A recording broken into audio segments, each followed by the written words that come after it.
It's versus on a Monday. Let's get everybody in here and let's go. Come on. We got Allening, Nerd Cookies, Angry Badger, Steph, My Nerdy Home, the DA, Derek Anderson, and Dante James, Verbal Riot. How's it going, everyone? Good. Good. All right. Fantastic. That's cool. Okay. Well, it's a big weekend. I want to plug your channels at the end. I know we have a lot of regulars now that watch the show. Get in those plugs at the end.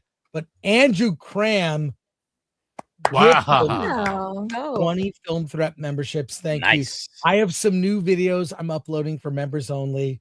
Alan and I were at a premiere last night at the Slam Dance Film Festival, and we did a video. Didn't we? I don't remember. No, we didn't do a video. Okay, I did a video. Yeah. I did a video. You were interviewed a lot yesterday. Well, yeah, it's topic for another time. Yeah. And Andrew Cram said, thanks for the authentic and entertaining takes on films, Chris and Alan. We will have an out of the theater reaction to Hoppers tonight. I was gonna say Hooters, but we're seeing Hoppers. And here we go. Eric Stratton, member for 38 months, 3+ years watching Alan and Chris, most of it great, many times entertaining, many times educational, even for an old guy like me. Oh, thanks, Eric Stratton. Appreciate you. Also, reminder to go to shop.filmthreat.com. I am sporting our very patriotic America t-shirt here. Let me put myself full screen so you can see. To celebrate the U.S. hockey team's win over Canada. They got the gold. One of the weird things watching that game, I'm not sure if other people watched, they said the U.S. male hockey team. Are they distinguishing? I never remember it being called the male U.S. hockey team. There's a female version. U.S. hockey. And there's women's hockey and U.S. hockey. So now they do. Am I wrong? Like, I don't remember it saying male. Yeah, they generally say men's or male, something like that. Okay, I stand corrected. But thank you, Eric Stratton. Let's get into it since everyone's here. Box office. There have been a couple good movies. Good Luck, Have Fun, Don't Die. Strongly recommend. You've got to see Nirvana, the band, the show, the movie. Those are the two movies worth seeing in theaters. But January and February is not so great. Alan, let's get your, I'm going to remove that. All right. So GOAT overtakes Wuthering Heights for the #1 spot. Are you what? Yes, GOAT. Yep. Kudos to Steph Curry for GOAT. Comes in #1 at 16.8 million. Wuthering Heights 14, because we all love Wuthering Heights. I Can Only Imagine 2, which is a faith-based movie from Lionsgate, comes in strong at 8 million. Crime 101, Send Help, How to Make a Killing, Epic, the Elvis Presley in concert movie, Solo Mio, and then Disney rounds it out with Zootopia 2 and Avatar Fire and Ass. Well, what a weekend at the box office. And by the way, AMC reports that ticket sales are down 10% in the fourth quarter of 2025. Wicked Part 2 and the new Avatar failed to bring people in, and it was weak, down 10%. And already theaters are in trouble. What do we make of this? There's nothing to watch. At least nothing that's going to bring in a general audience. Yeah, well, I saw Epic, the Elvis Presley in concert. That was great. There's some very good things in theaters. Solo Mio, if you're looking for a straight up romantic comedy, good vibes, it's really good. But I'll say that the Nirvana, the band, the show, the movie, best thing in theaters now, next to Good Luck, Have Fun, Don't Die. Those have dropped in the box office. Iron Lung, look at that total take. Markiplier, wow, that guy, one to watch. That's amazing. I gotta see. Look at amazing. Yeah, I don't know if you've seen Iron Lung. It's total take now, almost 50 million, 49.6. Pretty good. From YouTuber It's a box office sensation. I'm impressed. Any other things you can draw from this? I mean, it's a weak lineup. I know that Alan and I have talked about how much we love Good Luck, Have Fun, Don't Die, and Nirvana the band, the show, the movie, but there's not, you're right, not a lot of choices. There's nothing surprising here. You know, I think I'm at the point now where unless like theaters drop the prices down to like $6 a pop, I just don't think people are going to go to the theater. You know, they're already paying for streaming services. Most people are paying for multiple streaming services, right? So that's what, maybe $40 a month, and they're getting all the movies and all the shows they want. I think theaters are up against it. None of this is surprising to me. Well, I'm saving my money for Project Hail Mary, which I will see as many times as possible in the big screen. Right, So. or that, or they're waiting for bigger movies to come. But Kiki's until delivery then, service right, will be in IMAX for the first time. Kiki's delivery service on March 13th. Yeah, no, I feel the same way about the Michael movie, right? I mean, that's the only thing I'm really excited for right now is the Michael Jackson movie, and maybe Brand New Day. But other than that, I mean, it's all about spectacle. If it's not a spectacle, I'm not gonna, the general audience. You got to remember, the general audience is making up the majority of moviegoers. It's not the hardcore nerds that watch movies 24/7. It's the general audience, and they need big IPs. All right, Marvel, Star Wars, stuff like that. DC. They need a giant IP to get them, in the theaters, or it has to be, a spectacle like the Odyssey or something like that. That's what they're waiting. It has to be a movie that's like worth your time and your money. Yeah. Because your time is invaluable and your money is valuable. You have to be willing to spend money on something that's going to entertain you, especially when entertainment is free at home. Like Dante said, we have plenty of entertainment choices that are free that you can take part in your own house. You have all the streaming services. You have multiple streams on YouTube. You have multiple streams on Twitch and Kick. There's plenty out there to entertain you. There needs to be a better reason to go to the theater and not to watch, 50 Shades of Wuthering Heights. Like that's not a good reason. Yeah. I think that probably could have been more successful if they were true to the book, more true to the adaptation. Well, I want to go over some of the Project Hail Mary will be a movie that I think will get people to theaters. They're doing early screenings the weekend of 13th, 14th, and 15th. There are popcorn buckets. Here's an amaze prize pack which comes with a mission jacket, hacky sack, and a water bottle. You've got the Regal has an astronaut helmet, popcorn That's awesome. bucket. Cool. These are more popcorn buckets. I like this one. It lights up and he's floating. You see it? That's great. Yeah. Y'all also, Home Depot is selling the Rocky doll in the garden center. Oh, is that real, Alan? They really? There is a Lego set. I'm just saying, and I saw there was a post. I just started following Ryan Gosling on Instagram. He made a really interesting comment. He said, "Color in movies is back," which is a comment you probably heard people you've discussed or brought up, like that color movies are kind of downgraded or muted color. And there was a really interesting thing that he just threw out there. Color in movies is back. The movie just looks amazing. I don't know if you saw the I love colored movies. Yes. I mean, say what you want to about James Gunn's Superman. I mean, it was colorful, right? Yeah. Sure. Yeah. Dune, most recently, that's one of a big sci-fi epic that was very muted and minimalist, and the Getty Prime Harkonnen Homeworld was black and white, which is an interesting choice, and it was striking. But I was struck by the color and vibrance of it. It's to get away with the muted color palettes, to get away with the cheap CGI, so you can't see all of the mistakes in the CGI. So they lower the color, so you can't really see it or tell.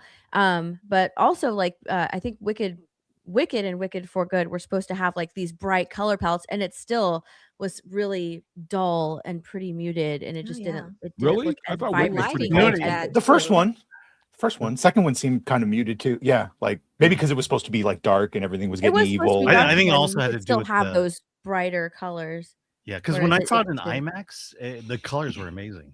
But when I saw it in other places, it was oh, is this it?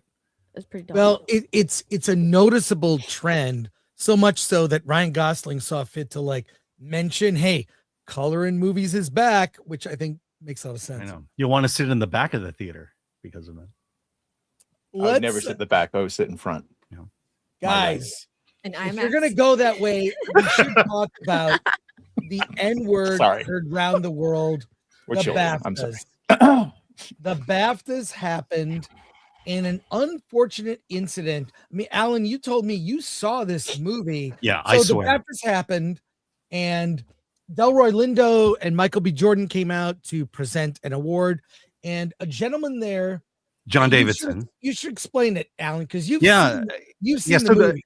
So one of the BAFTA award winning or nominated films is a movie called I Swear, which is the story of John Davidson, real life story. He has Tourette's, and the movie is about the struggle that people with Tourette's has in terms of being accepted in society, being able to go into public and be in public places, because it's not that they don't have a filter; it's that it's just things they say reflexively, and he got it as a teenager, and if you watch the movie, and let's be honest, the movie is nominated for a BAFTA, so everyone in that room should have seen the movie, and by seeing the movie, no one should have been surprised that this happened.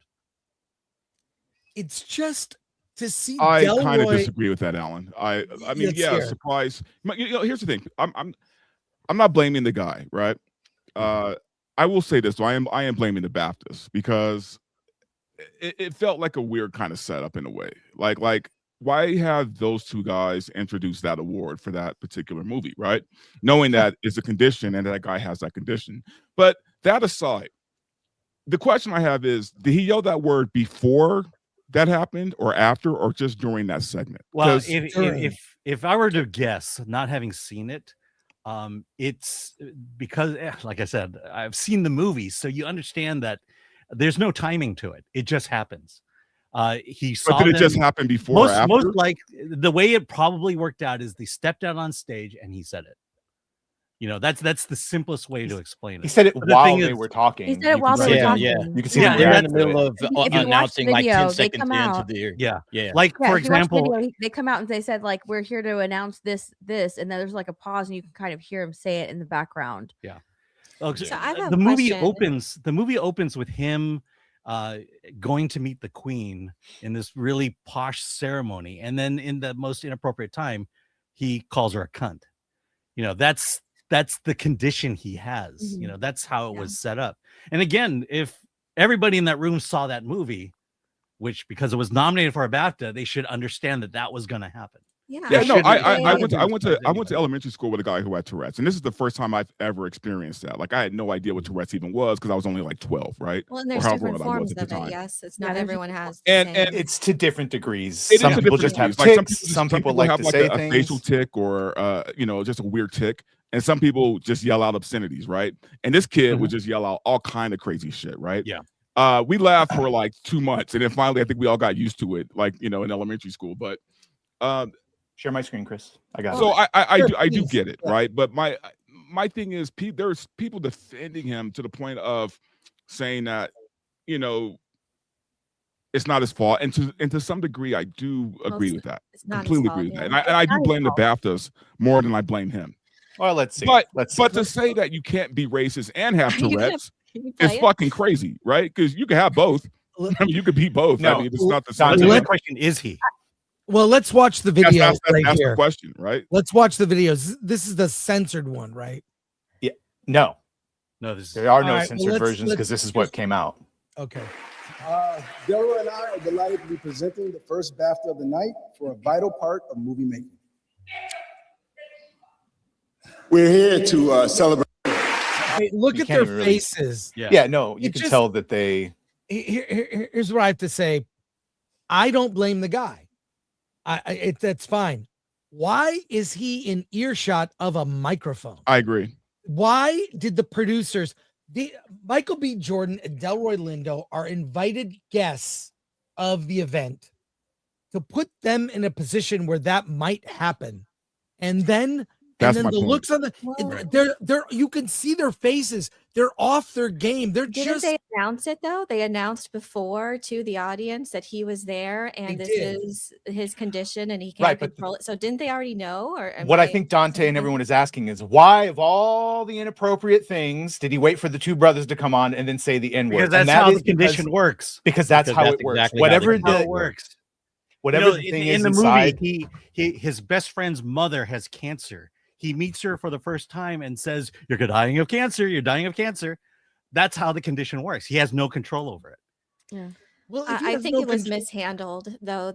It was on a delay as far as the broadcast on television. I feel like why that wasn't censored, because then it not being censored allowed it to be clipped and then shared on the internet like wildfire, and directing all of this unwarranted, ignorant outrage at this poor man, John Davidson, of the exact situation of why the film was made of his life to begin with, and of which Robert Aramayo won an award for his performance of. I feel like they should have, at least the broadcast version should have censored it, and at least the ignorant people out there who are drawing attention to it, like Grace Randolph, should have been more aware and educated about his condition, or just directing unwarranted outrage at this man who could not help it. I mean, the irony to your point is that's what the movie was about. It was about finally letting people with Tourette's, educating people who don't know anything about Tourette's, bringing them into the world of Tourette's and understanding what happens, why it happens, and that when these inappropriate things happen, you realize there is no control. That was it set up? You can't control it. You can't tell the guy. I think honestly the fact that they didn't, the fact that they didn't like mute it, on the broadcast. Sure. I think number one, that's the issue, but that might be the reason they did this, so that they could everybody's talking about it today. Everybody's talking about Tourette syndrome, and there's more awareness around Tourette syndrome. That's not in the right way. Brain. That's well, I mean, not in a good way, but at the same time, people are aware of it. I mean, he was saying stuff apparently all night long. Like he was just spouting out stuff at random, like throughout the entire thing. It wasn't just that moment. But now we're all talking about Tourette syndrome. Maybe people are a little bit more aware of it. I knew about Tourette syndrome like Dante. I had a friend that I went to elementary school with, when I was a kid, and he had Tourette's. And so, you get kind of exposed to, okay, this is what it is.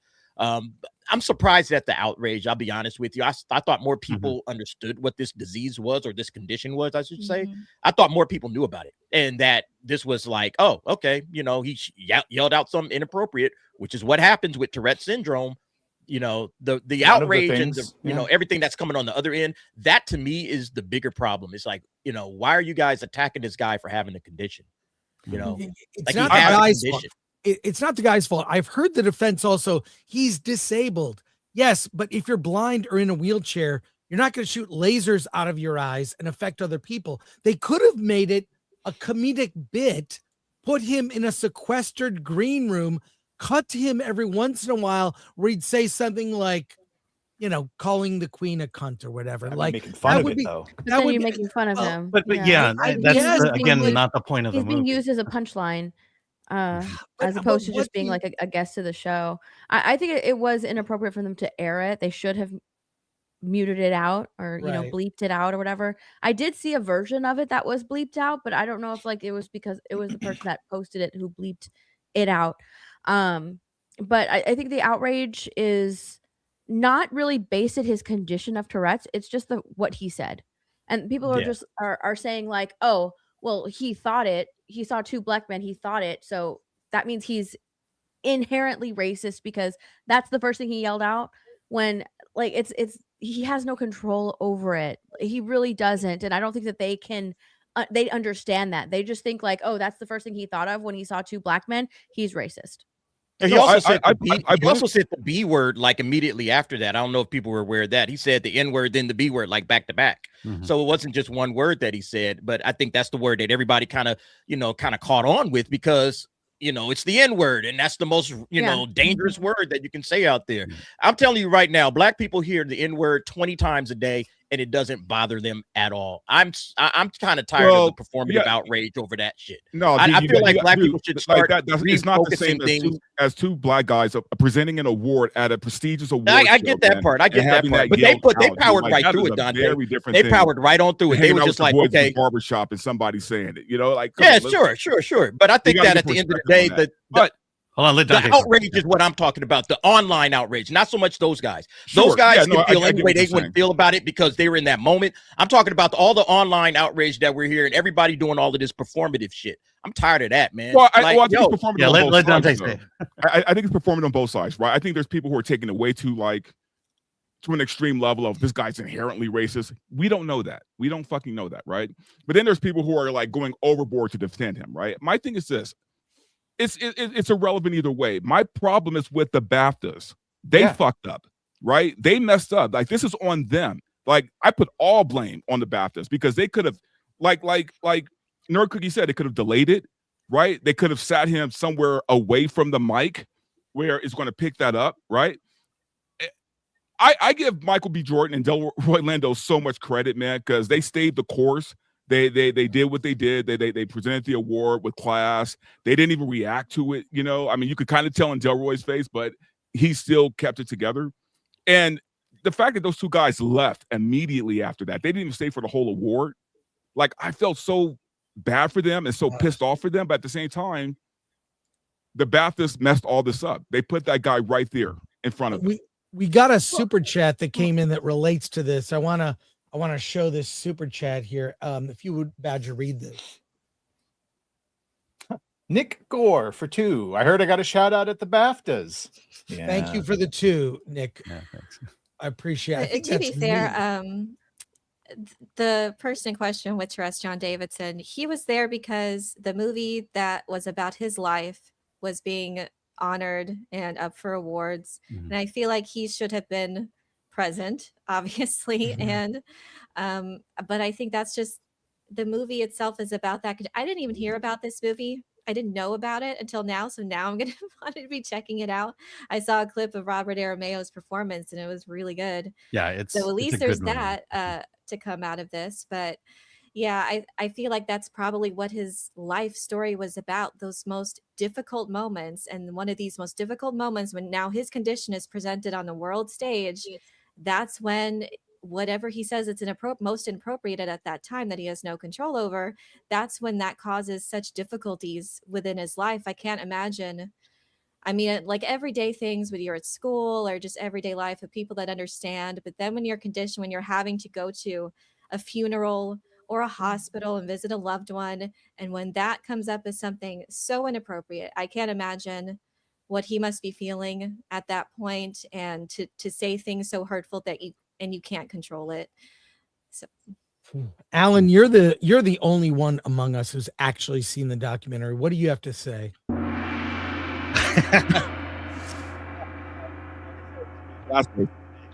I'm sorry. I think this incident answers a question that most of America has, and that's, what is a BAFTA? That's a good question. Yes, the BAFTAs, basically the British Oscars, or that's what. Yeah, you're right, Alan. I probably wouldn't have known about it. So well, everybody knows what it is now. Yeah, and we'll draw attention to this movie, to this condition. There had to be a different way to handle it, because I believe the invited guests, it kind of threw the evening off. It really. Do you think you would explain that to the invited guests? Hey, by the way, we got this award that's going to be coming up. Again, they should have. I don't know. Did they explain it to all of the? Yeah. Okay, so everybody in the beginning, they warned everyone that this might happen. And then after it happened, Alan Cummings came out and yet again explained that what happened. I saw the aftermath. I saw Alan Cummings come out and say that, but they did it before that. Probably happened. They knew there was a solid chance something would happen, and then they could use it. And now we're all talking about it, and it worked out great. Now, to Elaine's point, you could not have him there, because there's a movie about his life being nominated. Yeah, how close was he sitting with the mic? Because usually when you have people like that in the audience, they're with the entire crew of the movie. And it's about his life. He deserves to be there. He should be there. They mic the audience, but they could have turned that mic off. Yeah. Hmm. If they were smart, they should have had him mic'd up the entire night. Yeah, well, they could have. Yeah, I know. Look, could it be making fun of it, light of it? But part of it, maybe how you kind of get over the troubles that come with that syndrome is you make light of it. You point out the obvious, I guess. But also the other problem is how many people have seen this movie, right? Right. Probably One nobody, among us. except for Alan. Like no one has seen. Yeah, this and it was movie. at a film festival. So I mean, you could yell that. You could say the word Tourette's, right, to the general public. Most people really don't know what it means. Like they have an idea of what it means, but they don't know what it really is, right? So to everybody just watching this casually, man, it doesn't come off well, right? So yeah, it'd be nice if there was someone there to explain what Tourette syndrome really is, and maybe they should have did that to the audience. Maybe they should have had like a special announcement to the audience, before they aired it. Yes, No, like he No, did. I'm talking like to the people watching at home. Oh, you mean like on the screen? Well, that's what Yeah, Alan on the Cummings screen. came Like they out. should Yeah, have had afterwards, like yeah. something that say, hey, general audience, we have a movie where this guy has this thing, right? And this is what it's about. And it maybe explain, I don't know, like there's something they could have done, or they could have just delayed it and like cut it out completely. They should have just delayed it. That would have been the They better. did delay it though, but they didn't. But they didn't cut it out. Beep it Yeah, they out. delayed It's it and like- let it go. They didn't beep That's it out. so Oh, well, odd. they left out the Palestine comments. Like they cut those out. Like people there made was some Palestine. comments about Really? Palestine. They cut those out. Of course. Yeah, that's what I was saying before. Like the BBC, whoever aired it, like it was delayed. They had every opportunity, plenty of time to censor it. And again, if the audience watching didn't know, it's one thing to announce it to the audience, but to the broadcast television watching, if they didn't know and they're just clipping it out and sharing it on social media without context, then yes, the outrage will come unwarranted against this man. And by the way, really Was it quickly, the BBC who aired it? Because if it was the BBC who aired it, then it's just a whole other conversation, because I think that they just saw a white man yelling out that word and they were like, you know what, let's just air it, and it goes right along with our agenda that white people are evil. If it was the BBC who aired it, because they have been pushing that agenda for a very, very, very long time. Let me say something to the people in the comments saying that I'm being sensitive about this. I said early on, like the guy has a condition, right? Nothing you can really do about that. I get that. There was a better way to handle this before the fucking awards even began, right? I felt really bad for Michael B. Jordan and Delroy Lindo, right? Great actors, great guys. To see them stand there and have to eat it, right? Even though this guy has a condition, that did kind of piss me off. I'm not going to lie to you. But at the same time, I understand the guy has a condition. I'm not blaming him. I'm blaming the people who set all this up, who knew better ahead of time, right? So you guys can sit there and justify what the BAFTAs did, right? And you can say, oh, quit being sensitive. Oh, it's just a word, blah, blah, blah. Sure, whatever. But for those two guys up there, that's who I feel bad for. Here from Variety, and I'll scroll up. This is a picture of John Davidson, the subject of the doc. And the actor who portrayed him. And the actor who portrayed him. This is an apology. Can you read that, Badger? Yes, I can. I swear, subject John Davidson, who has Tourette syndrome and shouted the N-word at the BAFTAs while Michael B. Jordan and Delroy Lindo were presenting, speaks out amid the controversy. I wanted to thank BAFTA and everyone involved in the awards last night for their support and understanding and inviting me to attend the broadcast. I appreciated the announcement to the auditorium in advance of the recording, warning everyone that my tics are involuntary and not a reflection of my personal beliefs. I was heartened by the round of applause that followed this announcement and felt welcomed and understood in an environment that would normally be impossible for me. In addition to the announcement by Alan Cumming, the BBC and BAFTA, I can only add that I am and always have been deeply mortified if anyone considers my involuntary tics to be intentional or to carry any meaning. I have spent my life trying to support and empower the Tourette's community and to teach empathy, kindness, and understanding from others, and I will continue to do so. I chose to leave the auditorium early into the ceremony as I was aware of the distress my tics were causing. So he left early. This also begs the question, how many people are going to fake that they have Tourette's to get a pass? There have been some very well-known, huge TikTok creators that have been canceled because they've people found out that they were faking their Tourette's. And I wonder if that's pretend. why a lot of people are having the reactions that they're having, because people have been caught faking Tourette's. Yeah, it happens. Hey, I do have a statement from the BAFTA if you want. Oh, please, let's hear it, Alan. Okay, so it's not worth putting up, but BAFTA, this is stating, one of our guests, John Davison, has Tourette's syndrome and has devoted his life to educating and campaigning for better understanding of this condition. Tourette's syndrome causes involuntary verbal tics that the individual has no control over. Such tics are in no way a reflection of an individual's belief and are not intentional. Early in the ceremony, a loud tic in the form of a profoundly offensive term was heard by many people in the room. Michael B. Jordan and Delroy Lindo were on stage at the time, and we apologize unreservedly to them and to those impacted. We would like to thank Michael and Delroy for their incredible dignity and professionalism. Well, look, I think there might have been a different way to handle it.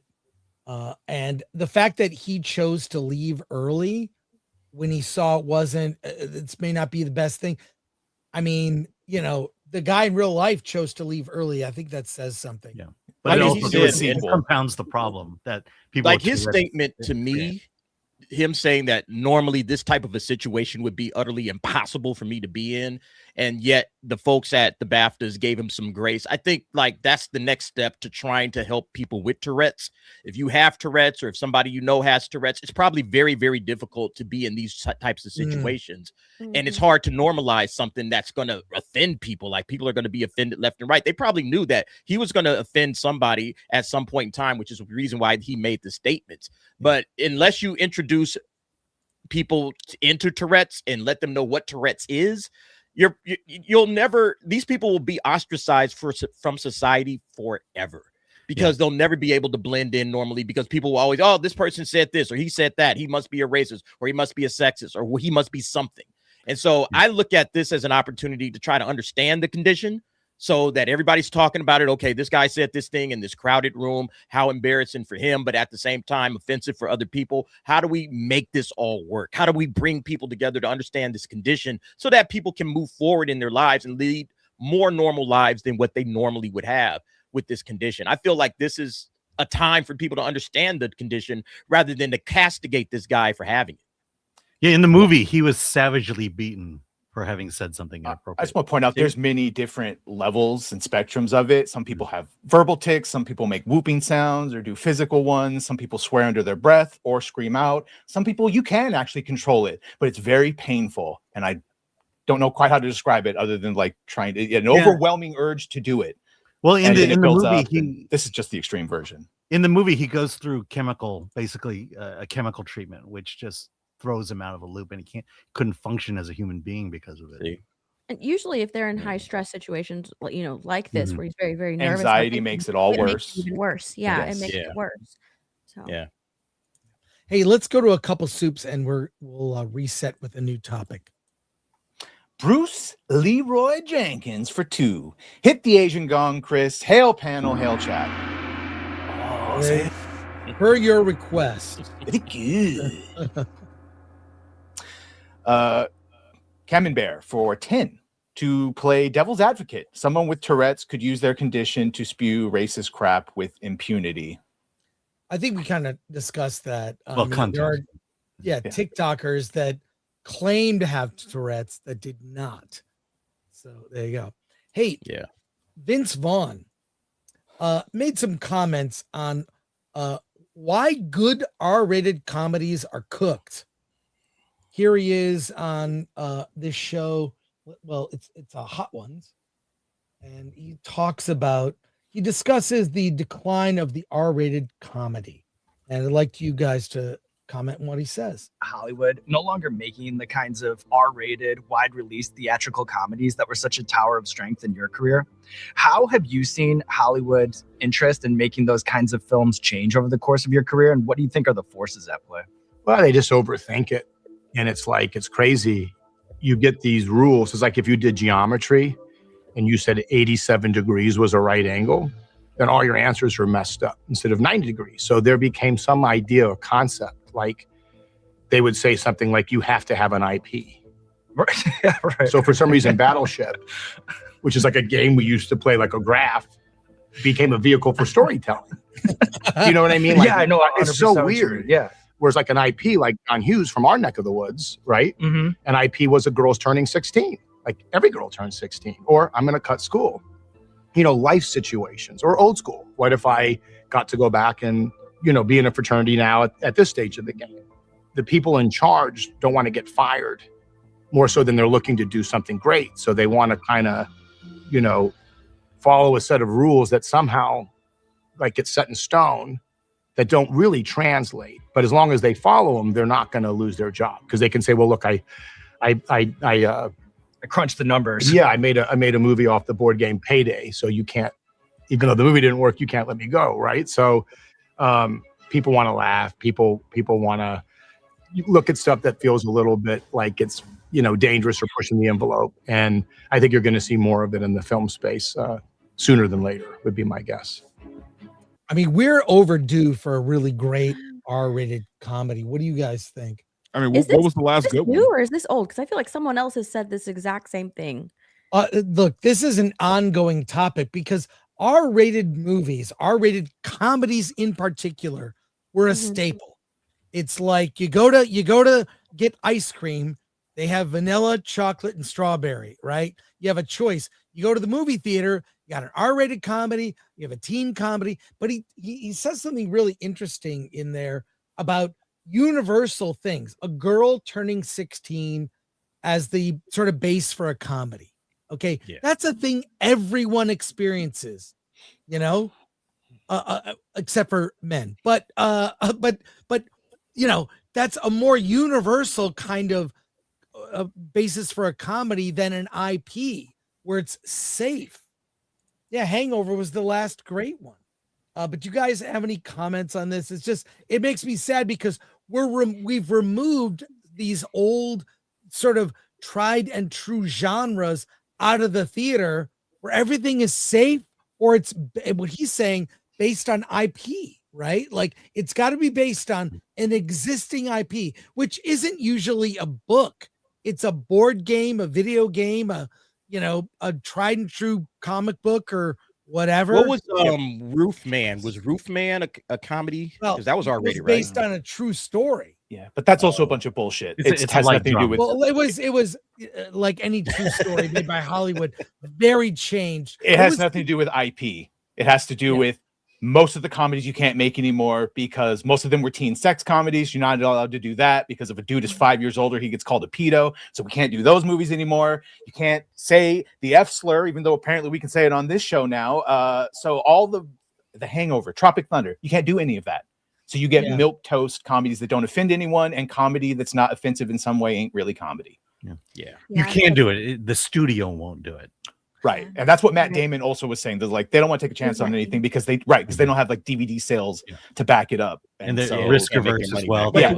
They're afraid of online criticism. And so you put a movie out that might offend somebody and they can't handle it. That's but Scary Movie 6 with the Waynes is this though, like they're already losing. So why not take the risk? Why not take the risk of making like the most offensive comedy ever made? See who goes to the box office, right? I don't know. I think this is BS. I think that the studios, this isn't about IPs. This isn't about things that work. This is just about the fact that they're all kissing the same ring, right? And the ring says that you cannot offend a certain group of people, right? You can't say a certain word. You can't show a certain boob, right? You just can't do anything that would be risque. But that's not because the studios don't want to make money. It's because they have to adhere to the same bosses, right? So I guarantee you, if one studio took the risk and said, you know what, we're just going to make a crazy R-rated comedy, fuck the risk, who cares? Guarantee you that movie will make money. And here's the thing, they know that. The studio heads know this, but they're not going to do it. Yeah, what a studio should do is say, for every month of this year, we're going to offend some group. Yeah, and we're going to make a movie. Make it a month. Yeah. So let's offend everybody rather than try not to offend anybody. Yes, I think everybody. Yeah, I think Hollywood as a whole, including like the actors and the studios, all of them, sort of virtue signaled themselves out of making entertainment, like comedies, quality entertainment. They just like, oh, we stand with this person, we stand with them, we stand with equality, we stand with this. We at risk of offending. Oh my gosh, we're going to apologize at every single turn. Sorry, our movie offended. Sorry, our movie offended this group. Sorry, we offended this group. We don't ever want to offend anybody. They virtue signaled out of being able to create anything. So they're just too scared to take a risk on it. They're too scared to do it. They don't make any movies like that anymore. I know that I did see the Wayans brothers came and they're like, oh, if the new Scary Movie does good, then we'll do sequels to all of our other movies, including like White Chicks, and I can't remember what other movies they did. I'm Gonna Get You, Sucker. I think they said they Yeah. were. Oh, that'd be great. Yeah, they're like, if Bring this it movie back. does good, then we'll do this again. And like, I don't know, maybe that'll open doors for people to start, making comedies again, comedies that people like. But at the same time, I think that it doesn't matter.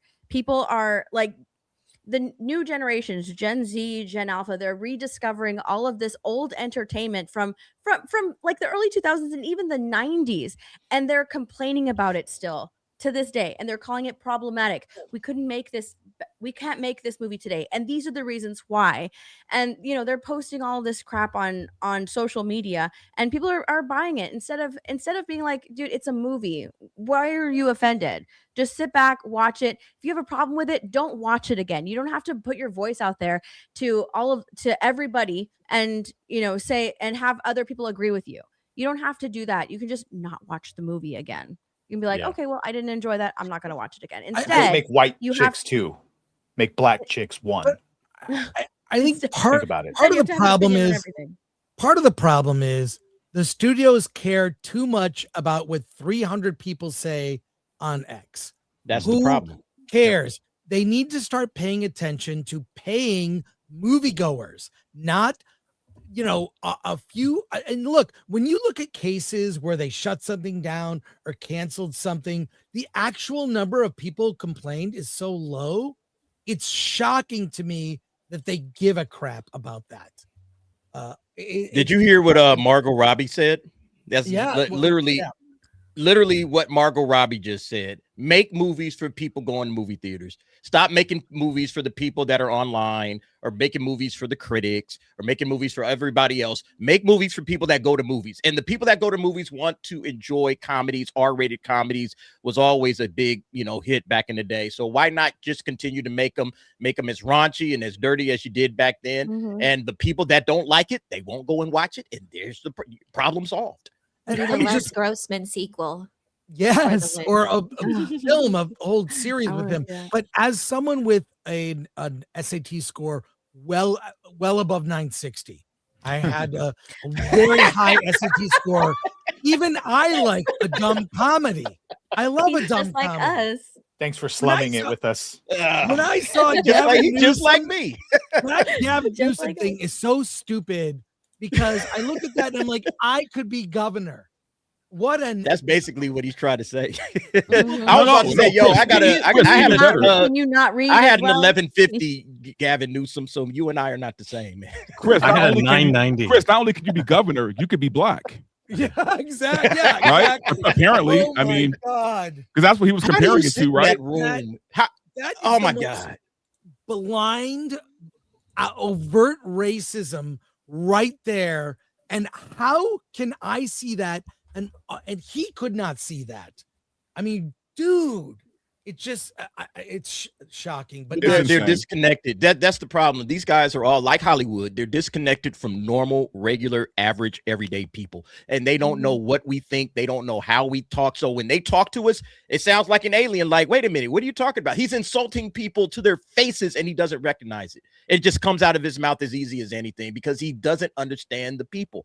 He's from California, elite. He's from that part of California. So, well, let's just say he's a white liberal, right? Like that's basically what it is, right? Like for some reason they don't think what they say is offensive because, hey, they're down with the people. No, I'm not playing this is Gavin Newsom's response to Sean Hannity. He says, you didn't give a shit about the president of the United States of America posting an old video of an 8 video of Barack Obama or calling African nations shitholes, but you're going to call the racist, me a racist for my lifelong struggle with dyslexia. Oh, get out of now here. he got a Oh, problem. Lord, now Oh, he's got no. now Here we he's got go. dyslexia. Woe is me. God. Well, what's so funny? He's really making a case that he should not be president.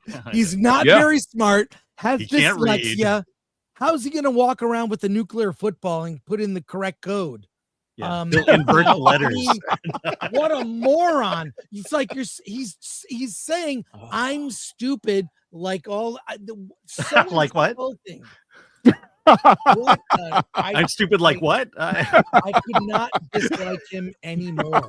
But I think R-rated comedies should make a comeback. Hey, before we get to our main topic, Starfleet Academy, I want to talk about this. And this is a topic, Dante, I see you talking about all the time. Really want to get your thoughts. The decline of visual effects and the rise of AI. Okay.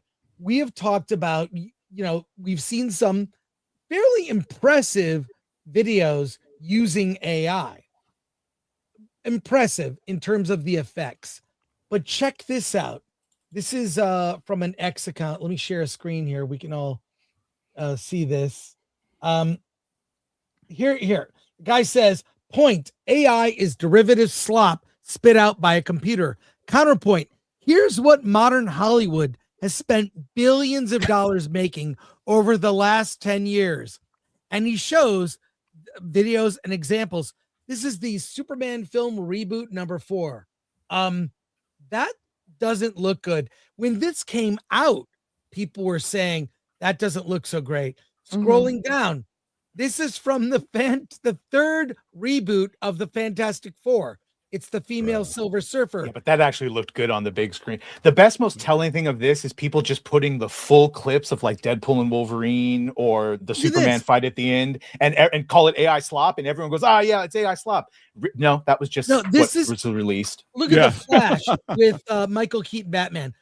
This shot from the Flash, awful. That's really terrible. Bad. The sequel trilogy. This is General Leia force pulling herself back to this is dumb. Just a lot of Indiana Jones, right? Like he just puts countless examples of these different movies. Terminator 3, Attempt 3, Ant-Man 3. This is the worst. That one was garbage. I mean, ridiculous. So bad. So does he have a point that look, I think that CG effects will probably be almost all replaced by AI. It's no better or worse. What do you guys think? I think, well, number one, I can't watch this clip without thinking about Bella Ramsey. I'm sorry. I feel horrible. I feel horrible saying it, man. I feel terrible saying that. But look, it's what I keep saying, man. CGI when it was in its infancy, right, was awful, terrible, right? I keep referencing Lawnmower Man because Lawnmower Man is one of the worst fucking films I've ever seen in my life when it comes to special effects, right? Look where CGI is now. It's a lot better. I mean, yeah, there's some garbage movies, but let's all be honest. CGI is so much better now than it was 25 years ago. AI is already halfway there, and it's not going to take them that long. It's going to take them maybe, I say 3 to 5 years before we're seeing just like straight up. Bro, 6 months. Yeah. I mean, honestly, at this point, it's moving that fast, right? I get it, right? I love film. I'm a purist in a way of, if you look at my top 5 of films, like none of my films are past 1999 as far as like my favorite films. I love actual films, right? I have spent time in a real editing bay, right? Not editing a movie on a computer, but a real editing bay. I understand the love of film and not wanting to see that lost. The problem is it's already lost. It's already lost, right?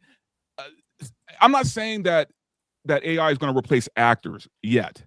But what I am saying is, as far as effects go and the things you could do with AI now, it's coming, man. And you guys can fight it all you want, but there is no fighting the future. This is happening. And like Badger said, I mean, I'm being generous saying 3 to 5. It's probably going to be sooner than that. Did you hear how they're currently using it? Real quick, before we go on, I don't want to talk over anyone. They're already using it in production by, instead of filming 17 versions of a scene and then picking the best one, they film 3 versions of a scene. And then they do 10 more with AI to have it recreate the different versions. So Yeah. it's already being This used. is from this Wow. relates to what Dante just said. From Variety, Matthew McConaughey predicts to Timothy Chalamet that AI actors will crash the Oscars. Look at this clip. It's a little over a minute, and then we'll talk about it after we all watch it. It's coming. It's already here. Don't deny it. It's not enough. So they're already using face replacement for things like stunts and second unit and scanning people's faces. If they have to do pickup shots or whatnot, you've got that actor's information, the data from their face. But when we saw those effects from modern movies, we've talked about even before this, the last few years, effects have gone down in quality. I mean, they've gone dramatically down. I think, Alan, you said, why can't they make dinosaurs better than Jurassic Park, which was made in the early 90s? Yeah. They Or can't better top yet, AI could have written a better version of Starfleet Academy. Well, we'll get to that. We'll get to that. You will get to Starfleet Academy. Well, that's not very hard. Yeah, but the point you're saying is that one of the reasons why AI is becoming so dominant is because human beings can't do the job anymore. They've grown worse and worse. They become creatively atrophied. And there's no competition anymore. AI is just going to do it better because we're dumber. That's also not new, by the way. George Lucas in 2005, when Hayden and Ewan didn't do a specific shot he wanted, where they're twirling their lightsabers at each other, he just recreated them digitally and had them do it. And I didn't hear anyone screaming that, "Oh, you stole their soul!" And didn't. So, like, this was already practiced. It just makes it easier. Yeah, I don't get why everybody says it's AI slop. Like, a lot of this stuff looks really, really good, man. Like, I mean, excellent. I remember The Rock in The Mummy Returns when he became the Scorpion King. God, that was bad. Yeah, like they're talking like we're getting that level of. I'm like, wait, what are y'all talking about, man? This is good. Like if they did that today with The Rock as the Scorpion King in The Mummy Returns, it would look like The Rock. It would be amazing. It would look awesome. So I think that's coming some back of the to AI theaters, stuff by the that way. Was that for 25 years? It's coming back to theaters with the fucking same CGI, and we're going to get to remember how bad it was. I cannot wait for the Mummy to come back, man. PS2. But yeah, graphics. I mean, I'm just saying, like, it's not slop to me. To me, it looks really good. I understand you want to keep some of these jobs in Hollywood. People don't want to, just turn everything over to AI. But I think some of these CGI guys are just going to learn how to use AI anyway. They're just going to gravitate and move over to, AI. And then, okay, that's what we're doing now. All right, cool. And then they'll just use those tools and they'll be more efficient. And honestly, it'll probably look a lot better. Well, humans create art, but like any other art form, the art is different depending on the artist wielding and using these tools. And this is just another tool, and it depends on how you use it, whether or not how it looks.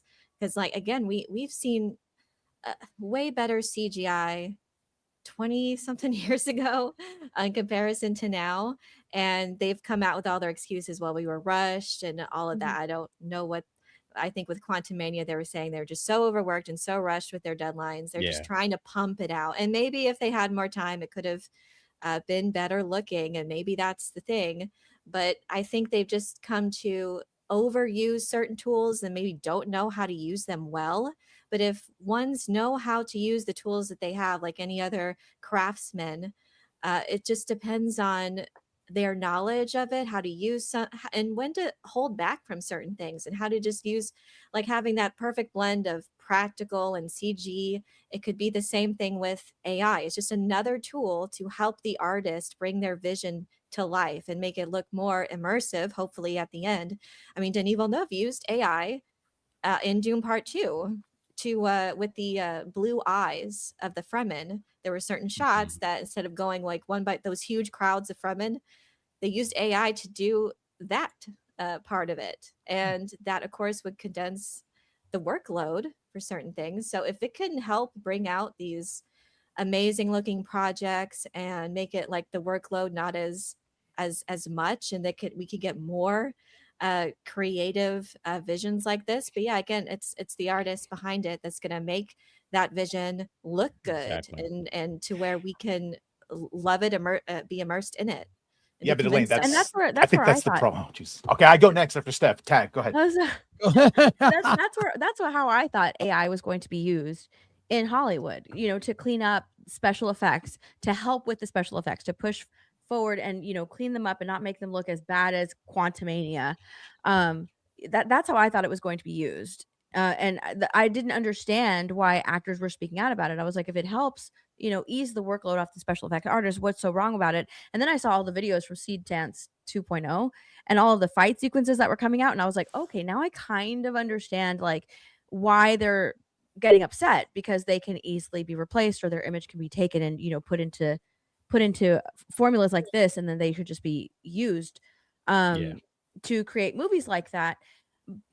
And the other coin is that, when you have, and when Matthew McConaughey was like, we might have different categories for AI actors at award ceremonies. And, those AI actors won't be virtue signaling like Hollywood actors would be. They wouldn't be costing movies millions of dollars like, Rachel Zegler did, or like Mark Ruffalo does, So in that aspect, I can see why Hollywood actors would be afraid of AI. But it's like Nerd Cookie said, it's in the hands of whoever is controlling these AI tools. Okay. And that's the problem. So it kind of is like, yeah, I know how to do math, but I use a calculator because it's easy, as opposed to let's just lower the test grades because everyone's stupid. So like Godzilla, CGI, low budget, looked great because they did the work and they did it and they had their time and they did layer upon layer of passes. On Marvel, they constantly change their mind. They constantly make them change scenes. They don't get to go over it multiple times. That's why you saw that like collapse where everyone was leaving. It's because they were being overworked to death. And so the concern is that they're not going to use AI to make things quicker and to make the things done the right way over. It's just because they don't have the ability anymore. And then it turns into the slop. But in its best intention and use, yes, it's great. And it'll just make them use. But it could also just use to let a bunch of dummies shit out a bunch of effects that look arguably just as bad as video game cinematics. Well, to be fair, James Cameron used face replacement for a stunt in Titanic, and it looked terrible. I think you remember the shot where Kate Winslet, Leo DiCaprio are running away running in the hallway from a door that opens and floods the compartment, and you see their faces kind of move. It's not so perfect. I think the worst was Game of Death with Bruce Lee. That was in the 70s. I think something we're not hitting on is the reason why people are getting excited about this AI stuff is because, and I post videos all the time because I don't care, man. I just think, if it's cool, I'm gonna post it, I'm gonna watch it. But we're also getting something that the studios aren't giving us, right? Right, like we're getting these big what ifs. Right, like what if we're getting like the scene that we always wanted between, like, say, Batman and Killer Croc, or the Scarlet Witch versus Captain Marvel, right? Like we're getting these scenes of what could be that the studios refuse to actually give us, right? And that's why people are getting more on the AI board, because they're like, yeah, you know what if we can't just like make our own stuff now? Like what if we don't have to rely on these studios who refuse to give us what we want? I think that there's a need that's going to be met in a big way. And it is not to say that studios aren't going to start using AI. I really believe studios are going to implement AI. I think whatever strikes these writers go on or these actors go on is futile. It doesn't matter. Studios are going to start using AI, guarantee it. If they're not already, I mean, they're probably using it already. I'm pretty sure they are already. Yeah. What the chat just said, by the way, it is money laundering. Sorry, Derek, just broke that. It's money laundering. It's incompetence. It's misuse. It's why the Acolyte cost $300 million to, it's not using what you have. Again, Godzilla, low budget, but they used everything to perfect maximum efficiency. They didn't waste, and they did it with care. And like that is not going on. People are just wasteful, and they're not using their assets the correct way, and so it goes over budget. And yeah, sorry, Derek. No, you're good. I was just going to say, I think it's going to be interesting to see what the actors do. Like Matt McConaughey was saying, just owning themselves, owning their own likeness.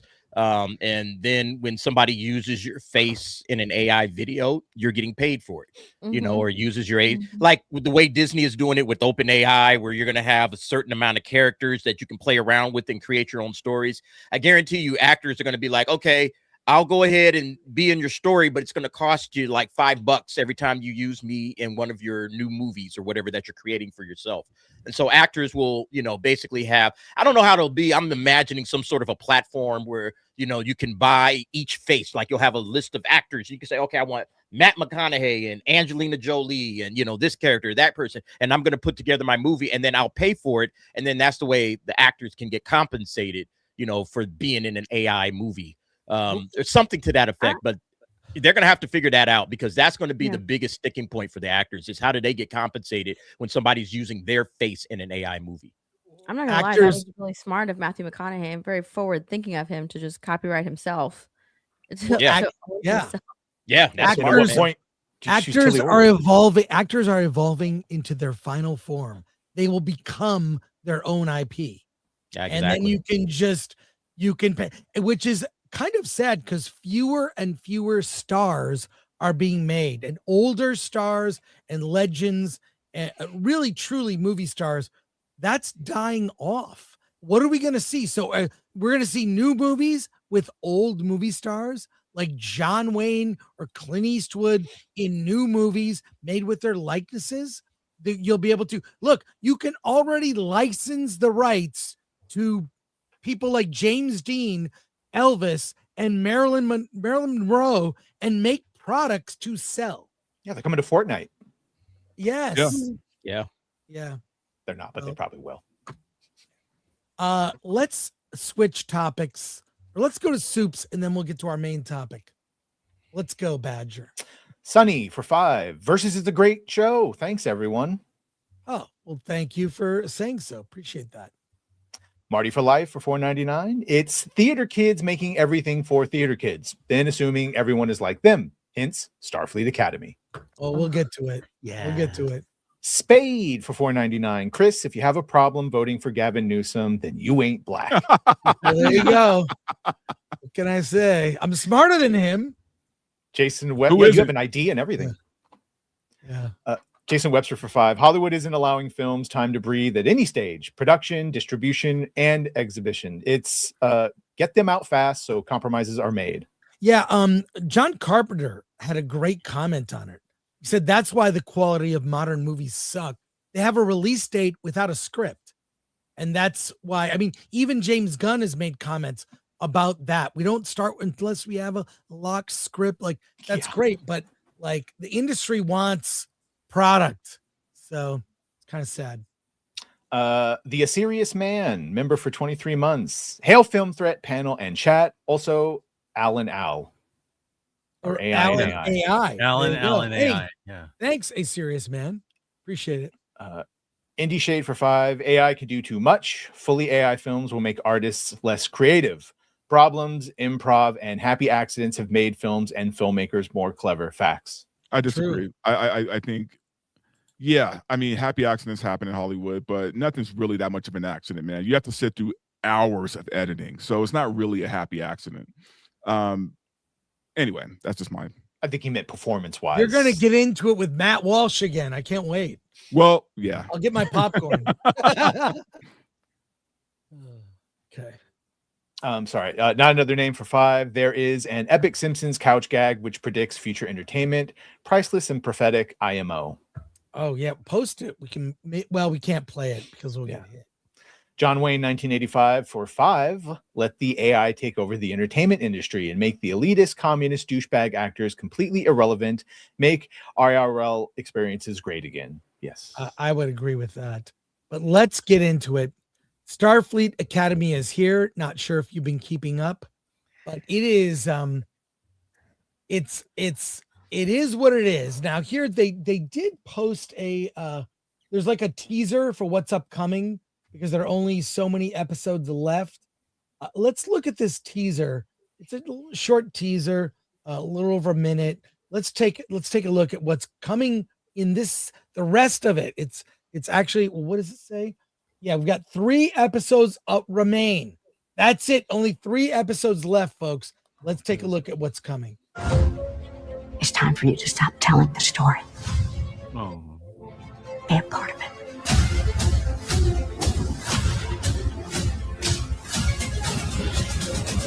Now this is a flex! Wait, what? Our job is to prepare you for the unimaginable. That preparation begins now. Captain, Officer. as we step away from our past and embrace our new chosen family, it is my honor to invite you, my comrades, into my home. You said, wait a sec. Your chosen family, my comrades. This is fully, I mean, it's, wow. Yep. I do love me some passion, the intrigue, How are you this wrecked? Jaden's check food stuff is very strong. Seek, explore, boldly go where no one has gone before. Do you trust me? Please trust me. Let's give them a show. I've been looking for home so long, and I think I finally found it. And that's Starfleet. I didn't know life could be more than survival. That it can be an adventure. This is Wow. a flex, no cap. I hate for how real, they on God. modern language and the- When she said that, I couldn't. I Well, tuned the rest, vomiting I part tuned in the rest there? out because I was just like, yeah, no, I'm out of it. Oh. Wow. The only thing that would have been better Get- is if she would have said, "This is whack." Yeah. No, that's a millennial phrase. You Yeah, can't well, do there that. we go. They put the diatribes in there, and then someone threw up. I thought.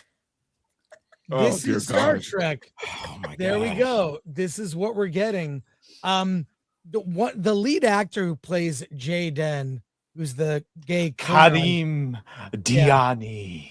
Yeah, he said he was scared to play the first out gay Klingon in a moving post. I'll bring it up in a second. The first out gay Klingon. Have there been other gay Klingons? Well, closeted gay Klingons, yes. Yeah. Yeah. Okay. Well, Yeah, you should know they were gay because they didn't really say anything about it. So yeah. Well, And they're not really gay because they weren't openly out. Well, about they are so blatant about it now. They're not, it's just right out there. I just think, why couldn't they have brought in a different type of character and left the But Klingons here's another alone? question too, though. Just because the actor is gay, does the character have to be gay? Like, is that the rule now that if you're a gay actor, you have to play a gay character? There's a reason. Authenticity. I haven't heard that. Well, really no, either. because I mean, look at Sulu, right? I mean, he wasn't gay in the show.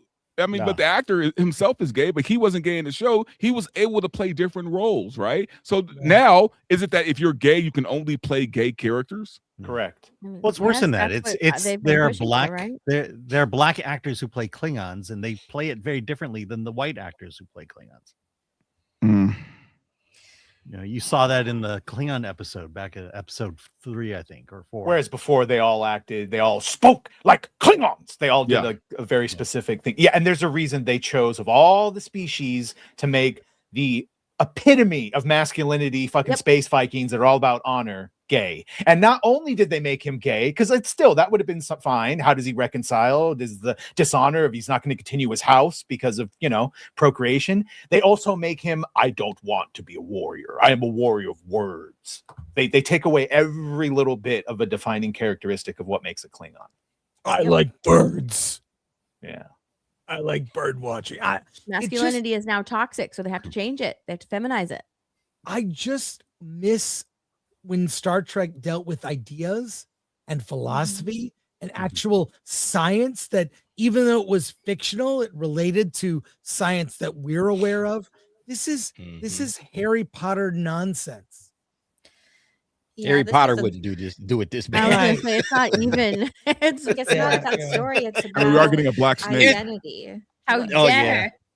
That's how It's it not was about, it's about identity It's now identity. in Hollywood. It's Hollywood, baby. It's about identity. What's his It's about, story? seeing yourself. So you got to see yourself, all the black gay people that are out there. And I don't know why it always has to be black men that are gay.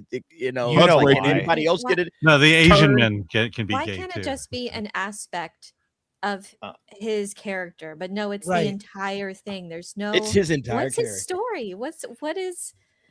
what is your part? He's in the gay. story? That's his story. That's the story. It's all about identity. That's boring. That's it. It's identity.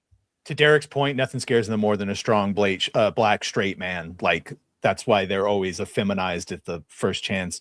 And also to Kay's credit, he got upset that they made him gay in the JJ Kelvin timeline. He said, "No, Sulu's straight. He's a daughter." Yeah. So we used to have integrity about it. Created by well, I don't know if you want to read these comments, Badger. I prefer not down. to, but I could do a voice so it doesn't sound like me. Sure. Here starts posting on Instagram. I won't pretend that I wasn't scared to take on this role. Part of me still is, not because of the character himself, but because I knew the reaction that would come with it. It blurs the line. Rooted in homophobia, racism, bigotry, which he knew would put him on the firing line. But what matters to me more is this. Over the past few weeks since this show premiered, I've received countless messages from LGBTQ plus around the world, people who feel seen, validated, and inspired by Jaden. Those messages outweigh every bit of negativity every single time. You know, it's not the same unless you do it in the voice. Yeah. Imagine a future that expanded, who gets to be seen, heard, and valued. A future where diversity isn't merely tolerated, but celebrated. Jaden doesn't exist outside of that tradition. He exists because of it. Infinite diversity in infinite combinations isn't just a catchy phrase Roddenberry tossed around. I believe he truly meant it. How the fuck does he talk like that? Whatever happened to being judged by what happened to being judged by the content of your character and who you are, and not by some trait? All right, skin color or who you like to sleep with or whatever. I'd be like, why can't we just be judged based on our ideals? Hey, you know, I'm good at what I do. You know, that's why I'm in Starfleet Academy or whatever. And then the people that, you know, resonate with that can resonate with this character. They say, hey, man, this character, you know, he's really good at fixing things like I'm good at fixing things. That's why I relate to this character or whatever the case may be. But no, it's got to be based on some trait like, oh, I like to sleep with guys. You like to sleep with guys too? Hey, we can be friends. You know, or I have black skin. You got black skin. It's like the most surface level bullshit imaginable. And this is what they're making this character about. It's disgusting. It's terrible writing. It's terrible storytelling. And I don't understand why people like this crap. I have sex with men and relations with women. They don't understand that. Badger, just a couple more sentences at the bottom.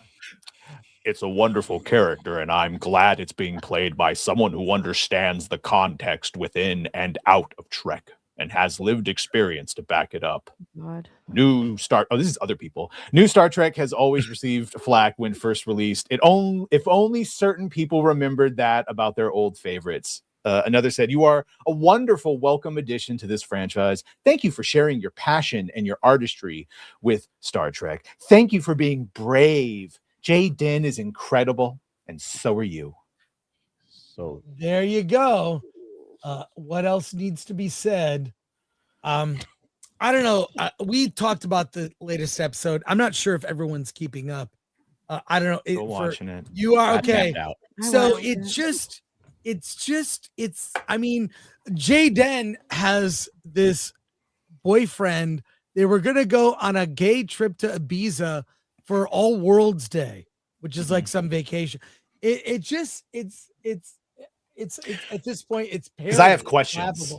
You guys have watched it. So he sees Darim, because now I finally fucking remember their names after this long, or whatever. Yeah. Sees him get kidnapped, sees him get dragged into a portal. And so instead of hitting this thing called a comm badge and like alerting security and saying what happened, he just follows him. And it ends up being essentially that it's the guy's wedding that he was promised, and he's royalty and he has to get married. It's an arranged marriage. And so Kareem agrees to be his best man.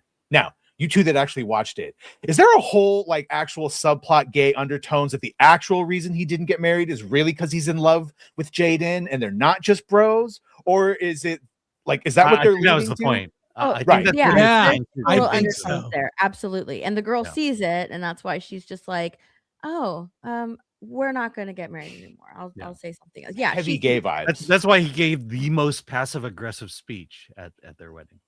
Mm-hmm. And you know what's weird for me is I hear more about this horrible show than I hear about A Night of the Seven Kingdoms, which I just started, by the way. I'm on episode 2, and I'm already in love with it. It's a great fucking show, and I'm only on episode 2.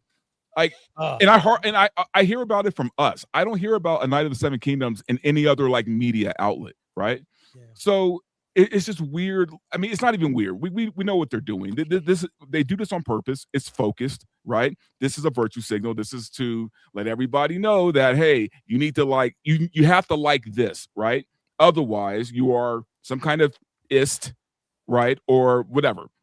It's just weird to me that a good show doesn't get the press that horrible shows are getting right now. And it shows you why Hollywood is sinking.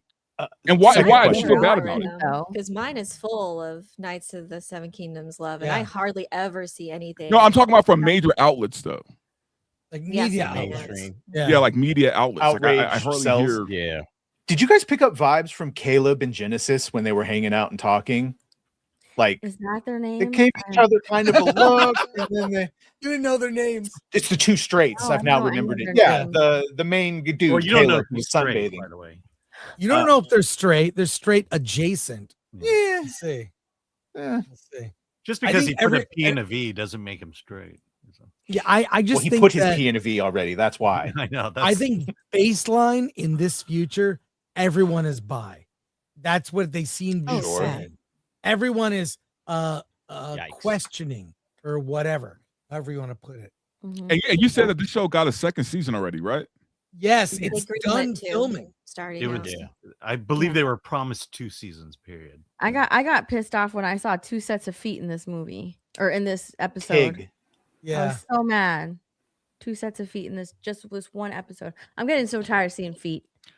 Okay, I do have another question about the second season and all that, right?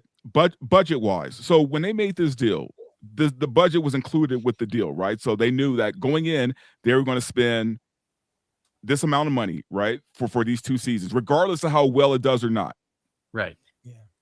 Wow, that is dumb. I mean, you save money. That is so dumb, man. You wonder why Hollywood is failing, right? You wonder why. That's why. Because But you save money doing 2 seasons consecutively versus shutting down and then ramping up at a point down. Yeah, the if road. the season's good, but if this thing is destroying the Star Trek brand, are you really like doing any favors? You know, Yeah, but like, this I is don't think Alex you're doing any Kurtzman we're favors for talking this about. thing.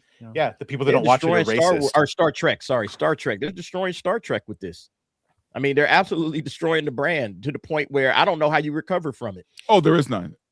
After this, it's done. Yeah, they're gonna try to come back, but yeah. You say that, but if the new Paramount, because everyone keeps blaming them for Halo and this, but this is all previous before the Skydance merger. If they came out with a straight alpha male, like Kirk-esque captain that was going on adventures and banging bitches like the good old days, yeah, people would go right back. Just like if Luke Skywalker came out and did a Jedi captain show. I don't know, man. I think the damage is so done. I don't know. I don't know how There's they a can new recover movie from this. in development from Jonathan Goldstein and John Francis Daley, who did the Dungeons and Dragons movie and Spider-Man Homecoming. I think they did those. And it's not connected to anything that came out, film or TV, from Paramount. So we'll see. But this will definitely have to be out of people's memory. Like a bad fart is going to have to clear the air out of people's. I don't know. A lot like clearing your the mind air. of seeing a Klingon in a dress. Come on, bro. Multiple dresses now. I just think they lean too much into what they think current day young people are into. Yeah. And what they're doing is there was the one Olympic skater who was like, oh, she was criticized because she took her pronouns out of her bio. And she admits, she's like, that was a phase. I'm not into that now. Like, young people, like not all young people are like this. There's maybe a lot of young people who are in Hollywood are like this, or a lot of, the sons and daughters of the elites in Hollywood are like this, but normal, regular young people across America are not like this. If you So build they're it, they will keeping- come. Yeah, I don't think they can relate to it. I don't think Yeah. they relate to it. Period. That's what I mean. You know, they're writing to an idea of what Gen Z is when they should really be figuring out what Gen Z likes and speak to that. Again, Right. it's a It's sort problem of a- with creativity by committee or like people head of HR that they think they have the formula or recipe of everything that the current Gen Z will like, or all the different demographics that they're trying to please, by trying to please all of everyone just by looking at them as demographics or a stat instead of just writing a good story, then yeah, what's going to come out is boring crap. And that's why people aren't watching. No matter what, people appreciate good storytelling, no matter what they look like, what their story is. If they have a good, compelling, interesting story, they will tune in, and to where it will be appointment television, like Knights of the Seven Kingdoms. I was just about to say, like Knights of the Seven Kingdoms, man, it's absolutely crushing it. We'll talk about that soon. A really quick topic here, moving from Star Trek, which is a disaster. Quick topic here. I want to know what's going to happen with Johnny and Batman, Robert Pattinson. And I don't know if you saw this thing from Interview Magazine. I'll play the short video. This is Zendaya and Robert Pattinson for Interview Magazine, something promoting their new movie. Check this out. Is that a school suit?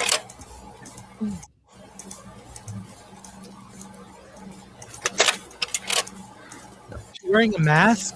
I don't get any of this. Okay, I just want to ask.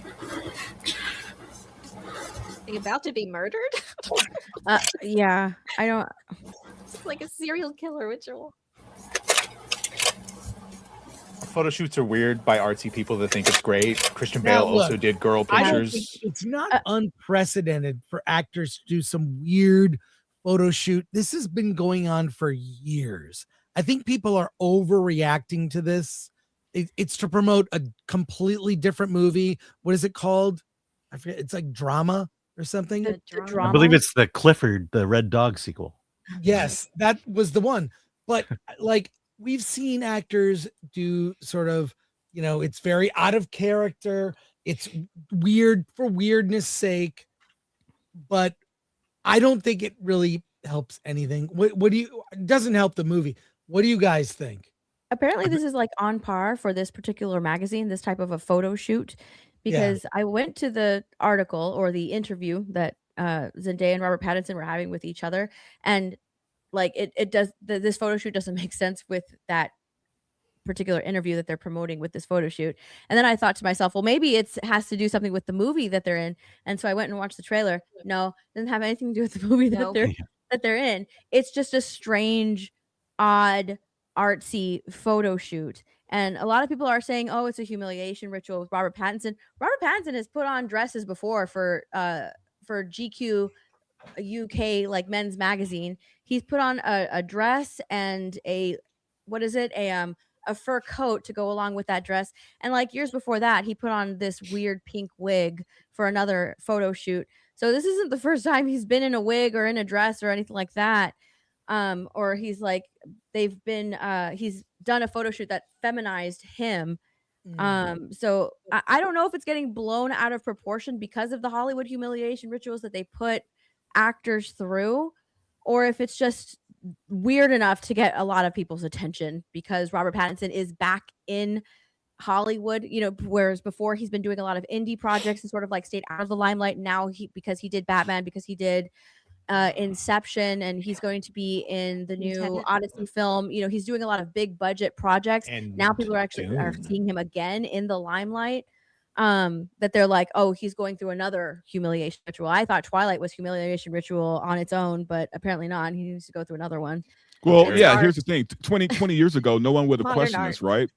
It just would have been, you know, an actor being weird, right? No one would have questioned it. You know, look, androgyny is not new, people, okay? David Bowie, Prince, they were doing that shit for years. So, I mean, it's not anything new. I like I said, if this had happened 20 years ago, nobody would have cared.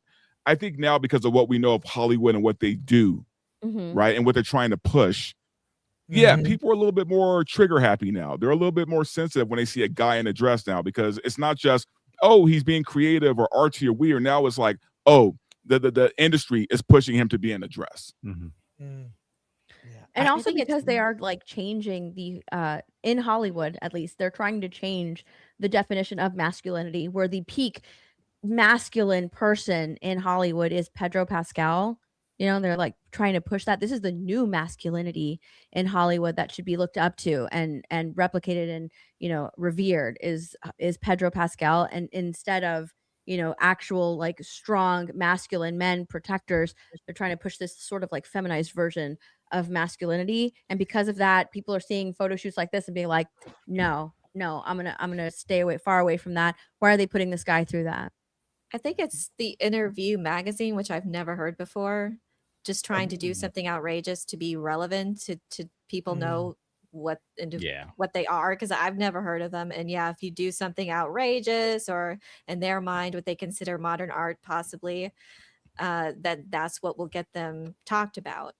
Otherwise, Interview's been around for a long time. It's just it's a Hollywood mag, and so it only appeals to people in Hollywood. And that's what I was about to say. I think this isn't for the average moviegoer. This is something for a specific group of people that like that particular magazine. Because they wouldn't, if they put this out for regular public consumption, people would just be like, I'm not watching this. I don't know what this is. It's not made for me. You know, I don't know what they're doing. They wouldn't look any further into the movie. They would just stop right there. Whatever this Zendaya, Robert Pattinson project, I'm out. I'm not watching it. So a lot of people would look at it that way. This is something just for a corner of Hollywood that likes this type of stuff. And that's fine. I don't have a problem with it. But I wouldn't put this out as a major advertisement or anything like that. I mean, that would be insane. Yeah. Robert like Pattinson I said, will be I playing a think face changer. Yeah, He will Skytail. be playing a female in Doom Part 3. I made a joke about that. Like, is this their new look for Dune Part 3? Wait, is Pattinson in Dune 3? Yeah. He is. He's in Dune Part 3. Who isn't? Face dancer who can I change can't wait. appearance. I can't wait. Yeah. I can't wait to see Guild Navigators. Matt Reeves took so long to come out with that damn script that he was able to do Dune and Odyssey before, and they're still not starting filming yet. All right, let's talk about something that appeals to everyone. A Night of the Seven Kingdoms. Oh, dude, I got to tune out for this. I just started episode 2. Okay. Mute yourself or go. But this show, and I'm not a guy, I'm more into science fiction. I'm not really into necessarily, you know, these kind of fantasy epics, but Peter Jackson's Lord of the Rings blew my mind. It's one of the perfect trilogies. And, you know, Game of Thrones was mixed, mostly good for me. It was mostly good. I wasn't as invested, having never read the books. This as a standalone story of a knight and his squire, an aspiring knight and squire, is so fun, so charming. When was the last time you even described a show as charming? And again, we don't want to give spoilers away, just in general talk about, and I've seen all the episodes. Amazing. My only complaint about this show, too short, 30-minute episodes. Now that it's all out, you can binge it. It's like a 3-hour movie. Thoughts from you guys, and for those who have seen it, and for those who haven't, like Dante, close your ears and go watch the show. I'm similar to you, Chris. I never was a huge Game of Thrones fan. Well, I've never read the books, but I'm going to read these now, based on these novellas, based on this. But the show, I just watched the first few, and which was really good, but it got to a point where it was too dark and depressing for me, and it was hard. And then, well, I got to it later. So then when everyone was saying how horrible it turned out to be, I just lost I loved the world building and how real everything was, how authentic, and it was a wonderful universe. But yeah, to a point, it did get a bit too nihilistic for me, and although there were great characters in it that I wanted to continue following. But this was interesting because it's the classic hero's journey, and again, someone that you can't help but root for. And that really just immediately it struck me with how well everything is made, I was immediately immersed, and it is so atmospheric, and it just pales in comparison to like other fantasy shows just by all the little details too. The props, the costumes, it's so real and such an amazing story. The classic hero's journey. I loved it. Loved every second of it. Great finale as well. Yeah. Great. Anyone else? I'm with you. I think the episodes are too short. Like I want more immediately. It's over. I'm getting super invested and then it's over. I have to move on to the next episode. But I loved it. I thought it was great. I like that it's such a small, contained story. It's very simple, but you're still getting so much with out of when you're watching it. I think the acting is phenomenal. The acting is so good in this. I loved Game of Thrones. I don't like the last 3 seasons, but I was a Game of Thrones watcher, and I actually like uh House of the Dragon. I like season 2 a lot more than other people did, but I really like House of the Dragon. I really like Game of Thrones, and I am enjoying this. This is just another part of that story that I'm really enjoying. I love these 2 characters. I think they're so good. And yeah, it is atmospheric. I absolutely love the costumes and everything that pulls you into that world. There's nothing that takes you out of it. You're fully immersed in this world. And I think that like the costume designers, everybody did such a great job with it. The story from start to finish, you're fully invested. I love this character, and you can't help but root for him. You can't help but root for him. You want them to just for both of them. You can't, even though you know the end of Egg's story, you know how he ends up. You can't help but like root for him and just want him to succeed. But I don't know. It's just so good. also it's so good and so nice to see something hopeful in the Game of Thrones universe. Uplifting, and the actors Peter Claffey and Dexter Sol Ansel, they have such great chemistry as Dunk and Egg. It's so I recommend now the shows, if you've watched all of it, go and find all the videos and interviews they've done when they do the interviews together. They have this like brotherly, like goofing on each other, and in the show even almost reminds me of like Batman and Robin in a way. He's the big hulking, like the Dark Knight Batman, right? Like, and he's just a plucky kid who doesn't take shit. I love the characters. It really shows you it all starts with the characters. And that's what I've been saying about this. Up to him. The reason that Egg looks up to Dunk is because he's so much different than his brothers. He's an honorable knight, and that's what he admires. That's why he wants to stick with him. And yeah, it's such a great story. Yeah, I like the both characters are like, the word I use is earnest. There's a certain earnest about both Egg and Duncan. And I love Duncan more than Egg. I think he's just, his character just immediately the first time he was on the screen, and from that very first episode, the character is so well written. You just can't help but root for this guy because of what he's been through, what he's going through throughout this story. I think it's just an amazing job by the creators to adapt it. I've been listening to the audiobooks. So now I'm getting ahead of where things ended. And it seems like it's just going to get even better. So this story is one that I'll be keeping my eyes on for, I think they're going to be coming out once a year, if I'm not mistaken. I heard they were coming out once a year. So we don't have to wait 2 or 3 years for another, and they're short. That's the only thing. Yeah. Like you guys are saying, they're short. You want an hour-long episode and you want 10 of them. But instead we get, but it's 6. jam-packed with. It's jam-packed though, a story, which it never They felt are, like. yes. That's what's You don't so feel frustrating. cheated, but They you are just want more. jam-packed with it, and it's over, and I'm just like, dang it, I wanted more. I wanted more, right? It's so good. That's so the thing. good. It's so, Oh. Well, I that's feel like good. We it talk cuts about off it the- though. That's why like every week this is like prime television when we had something coming out every week and we just want to talk about it and everyone's watching it. We can talk about it with each other, say what we like, what's going to happen next. And I've missed that for so long. And this should be a resounding, scathing remark about all these other productions that do not prioritize story, that they just pump crap out, and it's all creativity by committee. It's not earnest. It's not with a genuine attempt to tell a good story and to please the audience and make them happy with what's if you watch the behind the scenes about this, the making of the show, it is everyone involved. It reminds me of the Lord of the Rings documentaries, like how everyone, all the cast and the crew and all these different departments are just so passionate about their craft and in bringing these stories to life. And then the audition process, the casting process, the prop design, all of these things coming together, and at a fraction of the cost, by the way. I think it was $9 million an episode, I think, as opposed to 20 million is what is on par for like Starfleet Academy and House of the Dragon, I believe.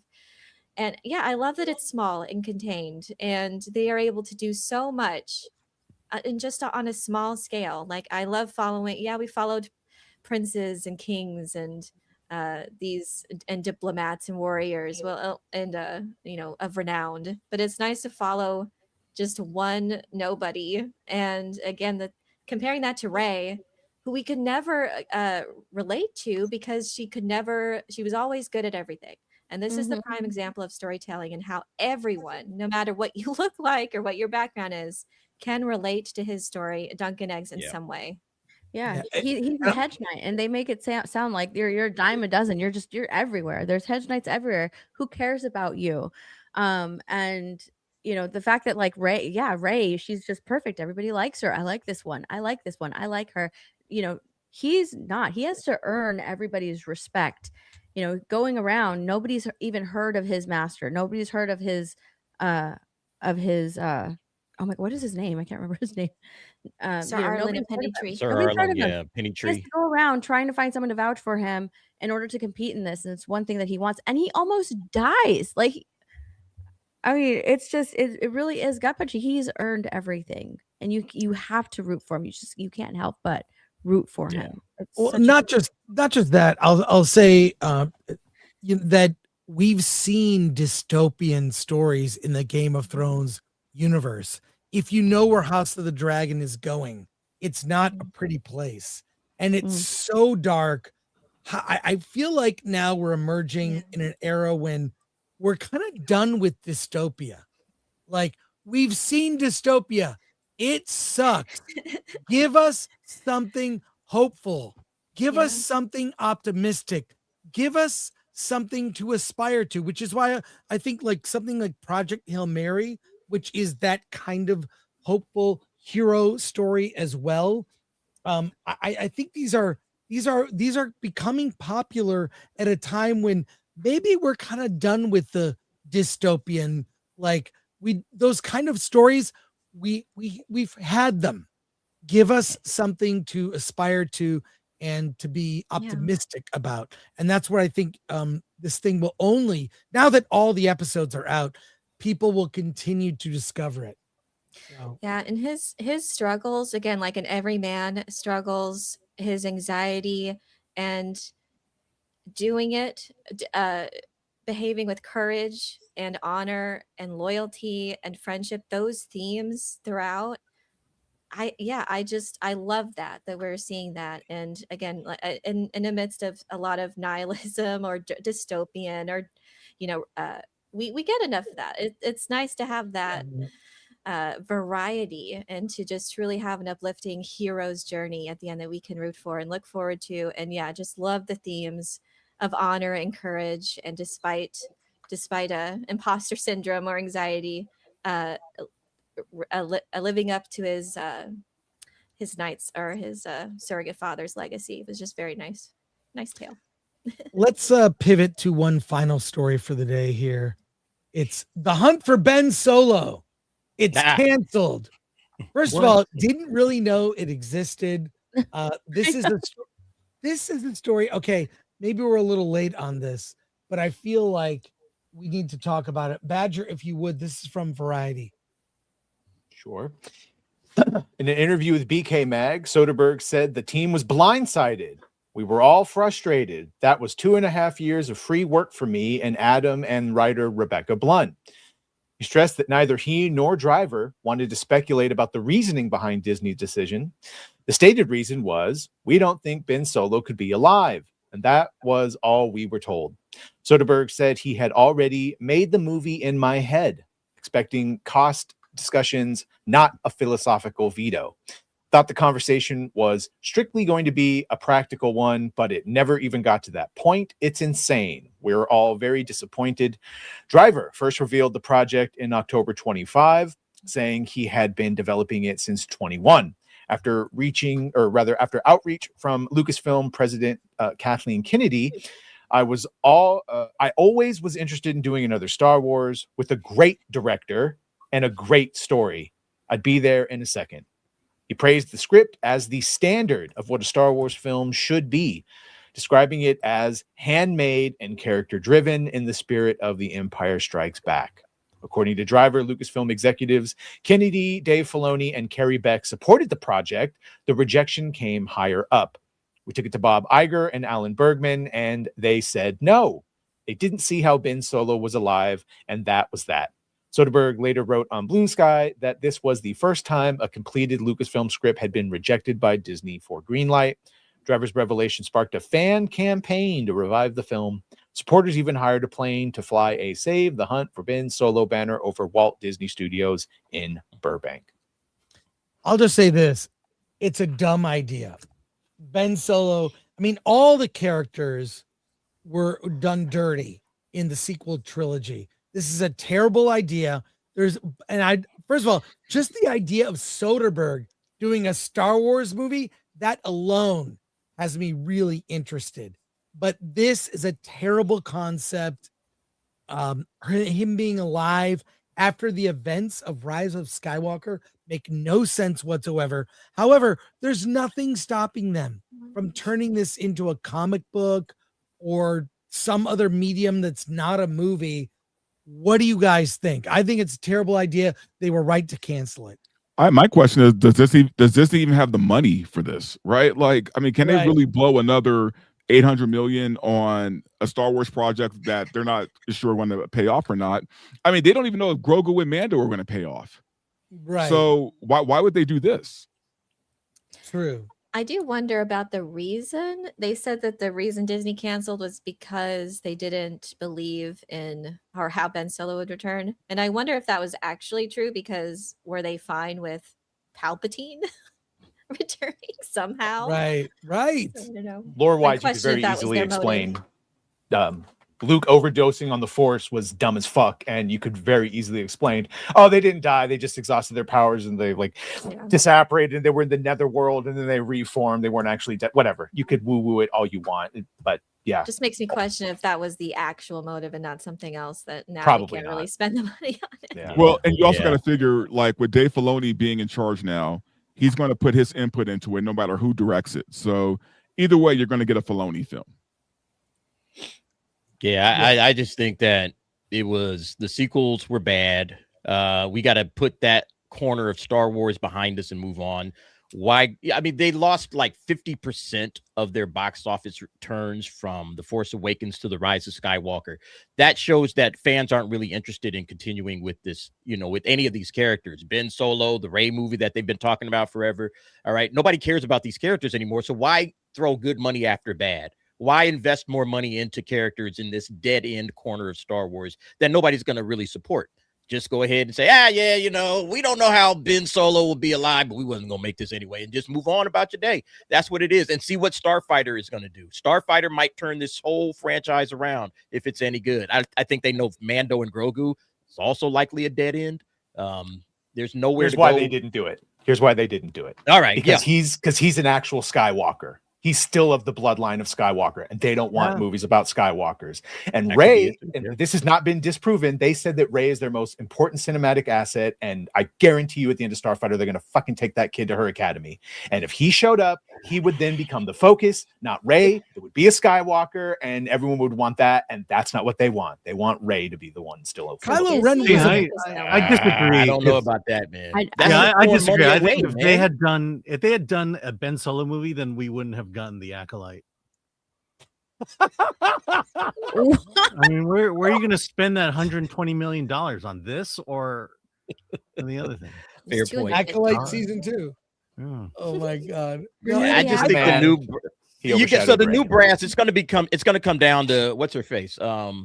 Dana Walden, right? She's going to be the one that has to lord over it because Dave Filoni is already greenlit, or he already said, yeah, we'll do this project, sure. And Bob Iger shot it down. So I would have to imagine that Bob Iger's replacement, which is, in effect, Dana Walden, will be the one that they have to get approval from if they wanted to do anything in the Star Wars universe. They're not going to just let Dave Filoni, a brand new green around the gills, president of Lucasfilm, just green light everything. This guy's still, wet behind the ears. He doesn't really know what he's doing. So I think they're going to have to go to Dana Walden is going to be the one that decides what happens going forward with Star Wars. Yeah, I just think bad idea, but the idea of Soderbergh doing a film of that type would be fascinating, and maybe doing something small like Night of the Seven Kingdoms is a small story in a bigger world. I'd like to see. Yeah, like Starfighter could be a smaller story, right? I don't think it will be, but they could. By definition, it is. Stories. It's Amy Adams and taking her child to her brother, Ryan Gosling, and saying, hide him, he's being chased. Like, by definition, it's a smaller Road to Perdition chase movie. Yeah. I mean, Mando started small, which is when I liked it. Yeah. It was just one person amidst this, or one bounty hunter at one point. In this large universe, and that was fascinating to just take a small corner of a universe where you don't have to run into a bunch of problems like lore wise or anything. If you're going to set it within the timeline of Han, Luke, and Leia in their prime, post Return of the Jedi, then just take a small corner of that world and examine the underbelly of the criminal underworld. That's interesting, and they couldn't help themselves with Filoni taking more and more creative control of this direction. Had to be connected to everything, and that's how they ruin the character. Let's get to Soups as we wrap up here today. Let's go. Indie Shade for 5. Bruce the Shark was a happy accident for Jaws. The editing followed the shark not working. A fully functional rubber shark would have... because Dante went and said about happy accidents. If they showed too much of the shark, it would be terrible. Yeah. And then also that soundtrack to support it as well. Yeah. Plus, a lot of that interplay was improv on the set, which we wouldn't get if it was all tailored with AI. That's fair. Jason Webster for 2. Kurtzman's Amelia Perez in space. Oh, God. Jason Webster for another 5. Makers of Starfleet Academy woefully rip off every other sci-fi series, Sweet Valley, Days of Our Lives, and a little Amelia Perez. True. Mass Effect. All those things. Thank you. Anthony Andrea for 5. If you can jump through a portal and transport to another planet, why the hell do you need starships? Oh, exactly.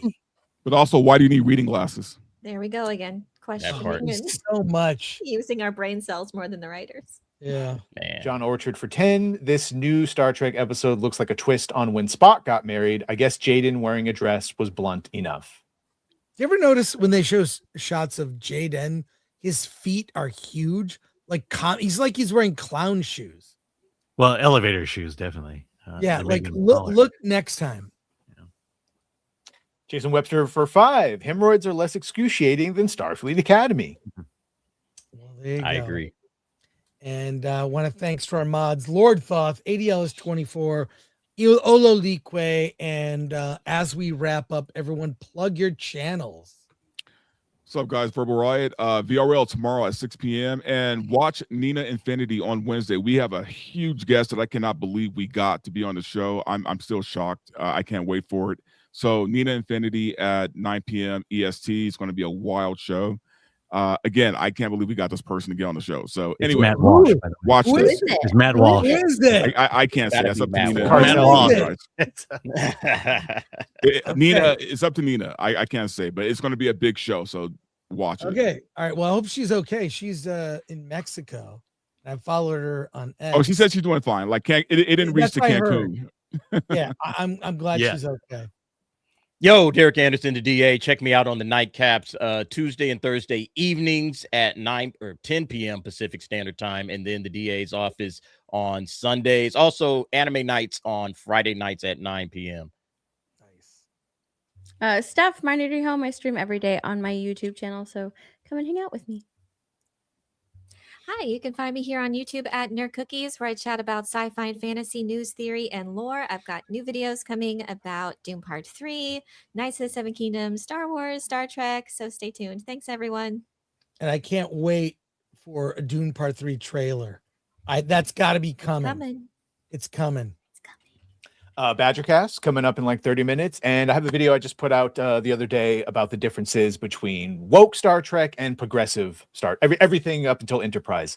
So please check that out, because they don't know the difference, and I explain it quite clearly. I saw your explanation. I think it's you've been on X. I follow everyone on X, so I love it. Don't forget, Wednesday Hollywood on the Rocks. We have James Agnew. And we're going to talk about the multiple strikes going on at the WGA. Yeah, Jim Agnew has a new book out. We're going to talk about his book. We're doing an extended interview. That's what we're going to do on Wednesdays. Extended interviews with people in Hollywood, telling us about the industry. So we have Jim coming on, another guest as well. It'll be a really good show. And tonight, Alan and I are seeing the movie Hooters. No, Hoppers. The new Pixar Disney. I mean, we shall see. We'll do an out of the theater review and see if people are into it. I mean, I'm excited. Okay, cool. Well then, Alan, what do you have to say? Let's get out of here.